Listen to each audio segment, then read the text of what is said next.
wamchao, si ndio? Ambao tayari wana ile ahadi yake. Ni Zaburi 24 mstari wa ngapi? Wa 25 mstari wa 14. Jackson, kila siku unasema ukumbuke. 25:14 inasemaje? Siri, yes, siri za Bwana ziko kwa wamchao, naye atawajulisha agano lake. Bwana Yesu asifiwe sana. Kwa nini tunazungumzia habari ya siri ya Bwana iko na wamchao? Ni kwa sababu kitendo cha wewe kuacha yote na kuja kumwabudu Mungu, kuna agano anataka kuliachilia juu yako. Haleluya. Wakati tunaomba hapa, wakati tunaimba hapa ule wimbo mimi siwezi jambo lolote, Mungu alikuwa anasema tunatakiwa tuseme Mungu fungua njia. Kuna watu nika kitu kadogo kadogo kadogo kamekaa kwenye njia. Kadogo, nakwambia hivi, kuna kitu kadogo tu kamekaa kwenye njia, ambayo hiyo njia kidogo tu hivi inafungua kila kitu. Ni watu wengi ambao tumeshakuwa nao hapa worship gathering, tumeshamshuhudia Mungu akitenda na akifanya. Baada ya kuanza kumwabudu Mungu, ndipo tukaanza kuona na njia zetu zinafungua. Kwa nini? Kwa sababu siri za Bwana huwa zinatoa vitu au mbinu ambazo zitakufanya wewe uweze kujua namna gani ya kuweza kupenetrate sehemu fulani. Haleluya. Lakini siri za Bwana ziko na wamchao. Ukiwa unamcha Bwana au unamwabudu Mungu, kuna nafasi kubwa sana ya mauti kuondoka. Nisikilize, mauti ndio ambayo inakaaga kwenye kazi ya mtu. Mauti ndio ambayo inakaaga kwenye ndoa ya mtu. Mauti ndio ambayo huwa inakaa kwenye mikono yako. Kile unachoshika hakishikiki. Ndio maana tunataka tutoe kitu cha madhabahuni afu tuwape hawa mabwana. Next year they will come here and testify the power of the Lord. I'm telling you. Watakuja testify kabisa. Watakuja kusema I say, nguvu za Mungu ni kubwa, tumeshaziona. Sasa hiyo ni siri mpaka ukae magotini pa Bwana ukianza kumwabudu. Nisikilize rafiki yangu. Ukianza kumwabudu Mungu, hasa tukikaa hapa uweponi mwake, ondoa kitu kinaitwa feelings. Sio, unanielewa nikisema hivyo? Ondoa feelings. Ndio maana njia yako inakuwa bado imezuiwa.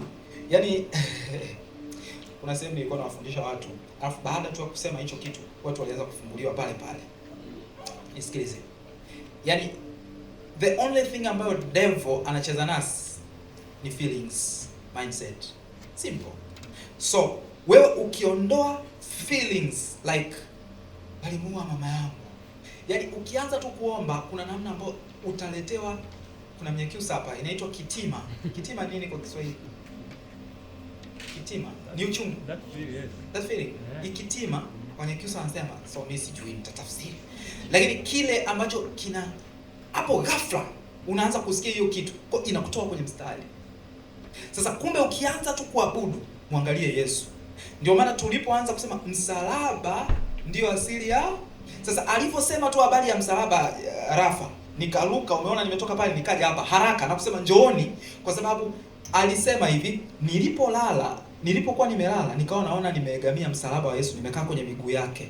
Kwa ile sasa unaanza kumtafakari Yesu kwamba ameteseka, halafu mimi nimekaa kwenye miguu yake hapa. Kwa ile damu inaanza kukumwagikia wewe. Ukianza hivyo maana yake haupo duniani tena, uko mbinguni. You understand? So ukifikiria hivyo halafu ukianza kuomba, utajikuta machozi yanakutoka. Machozi yakianza kutoka maana yake yanaanza kuzungumza kile ambacho Mungu anataka kukisikia. Nisikilize. Wakati tunasema hapa mimi siwezi, kuna muda binti moja hapa, the way alivyo feel ndivyo nilivyo feel, mimi niliona. So nikajua kabisa Mungu kuna kitu ameisha kiachilia. Akaniambia kuna watu njia zao zimefungwa. So hata yule alipokuwa anatoka nikamkimbilia nje, nikamwambia no, njoo, kwa sababu najua kuna sehemu panakuwa pamezuiliwa. Kama huyo anaweza kutoka, kwa nini wewe usitoke? Now you understand ni kwa nini tuko hapa. Kila mtu ana mizigo yake kibao. Yaani tukianza kuzungumza masuala ya kifamilia hapa, si tutaanza kulia, si tutaweka msiba hapa saa hii. Hivi tuanze kuzungumza masuala ya familia hapa, kila mtu hapa anaanza kuweka tanga lake pale, tanga lako pale. No. We are here to praise Jesus. Kwa hiyo tukikaa kwenye mazingira haya, tuhakikishe nafsi zetu, miili yetu na mioyo yetu inamwabudu Mungu. Half an hour, just tunaweza kufanya masaa 4, lakini click half an hour, just dakika 30, tunatoboa, si ndio? Nisikilize, unapomwabudu Mungu, mwabudu sana, halafu kuna sehemu anza kuchomekea tu ajenda tu wako. Umenielewa? Sasa too bad sisi huwa tunachukua 95% za ajenda zetu, halafu tunamwabudu Mungu kwa dakika 5. No way. Mpelekee Mungu, yaani unampa, halafu ndani yake unadumbukiza Mungu. Lakini unakumbuka, mimi nauza karanga. Bwana huyu usikute alikuwa anaomba hapa, sisi ndio maana tunajikuta jamani, nani tumchangie? Usikute ndicho alichokuwa anaomba. You understand? Kwa kuna mtu Mungu anamjibu hapa tu.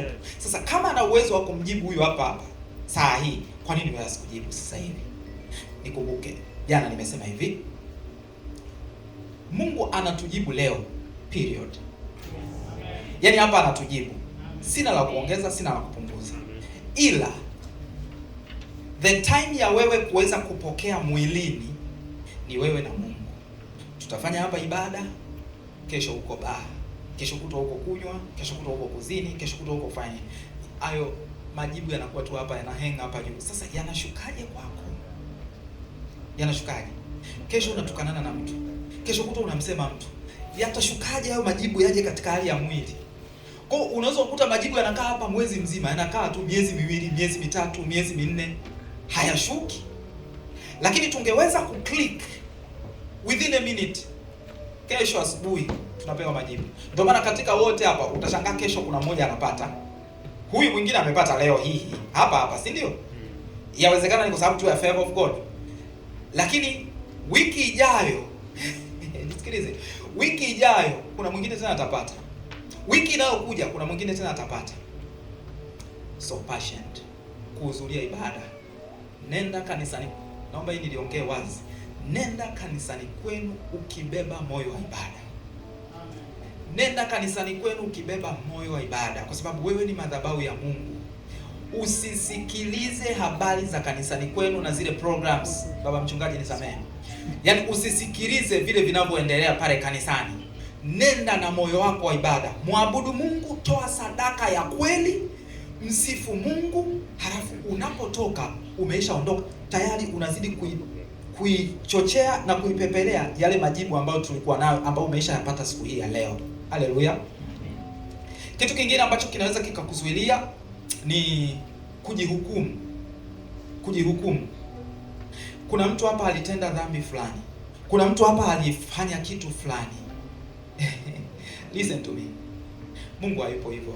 Leo niko na hojiwa na Robin, aliniuliza swali hilo, kama mtu alitenda dhambi, je, anarudije tena kwa Mungu?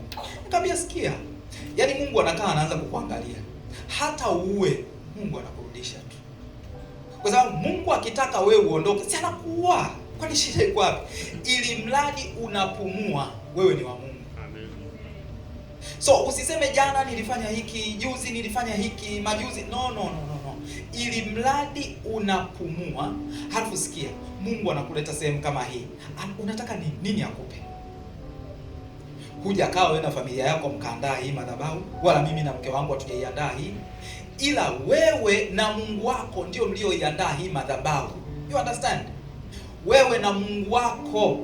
Kwa hata kama hujafanya lolote kwenye hii, lakini Mungu anachohesabu ni wewe na yeye ndio mlioiandaa hii. Kwani umeishatoa moyo wako, ndio sadaka yako kwake. Umeishatoa muda wako, ndio sadaka yako kwake. So the moment umekuja, maana umekuja kuchukua kile ambacho Mungu amekusudia ukipate. So ni wewe na utulivu wako. Hakuna mauti. Hiyo mauti inayokudanganya haipo. Haupo huo ugonjwa, haupo. Amen. Kuna watu wameambiwa sio unaumwa nini, haupo. Ni wewe usiweze kuwa unamwabudu Mungu. So ukikaa katika uelekeo wa kumwabudu Mungu, hivyo vitu vyote vinaondoka. Wangapi tumekuwa tukiwaombea wakasema kesho yake uvimbe umeyeyuka. Lakini uvimbe unakuwa umekaa na mtu kwa muda mrefu. Juzi kuna kijana alikuwa aje, huyu kijana nafanya naye kazi. Kuna kijana alikuwa aje kwenye ibada. Tumeishaongea naye vizuri kabisa. Jioni yake anapata ajali. Nimewasimulia. Too good ni kwamba at least tu ibada twake tuili tutatu tule huwa anaingia na sadaka zake. Kuna siku alipewa mshahara, nakumbuka ilikuwa 300,000. Nikamwambia weka 30 pembeni, peleka kanisani kwenu. Yawezekana hiyo ndio iliyompigia kelele mpaka wakachukua ndege, mchunga ng'ombe, si ndio? Wakamchukulia ndege ikaja kumchukua na kumpeleka Nairobi. Leo hii amenitumia message. Leo wakati nakuja ananitumia message, maana yake anakumbukumbu kwamba leo ni siku ya ibada. Alichosema, naomba mniombee. Hebu nisije nikasahau, tuombe kwa ajili yake. Mungu wetu na Baba yetu, ninamtaja John Michael ambaye yuko Nairobi hospitali. Jehova, ninaomba Mungu ukamponye, na amesema tutaje jina lake madhabahuni. John Michael, kwa damu ya Yesu Kristo tunakataa mauti juu yake. Hakuna uharibifu wowote, hakuna hila zozote. Peke yako Mungu, nenda kajitolee utukufu katika maisha yake, in Jesus name, amen. So kwa kusema hivi, kwa sababu tuko madhabahuni pa Mungu na lile wingu tayari limeshamfikia, hamna mauti kwake.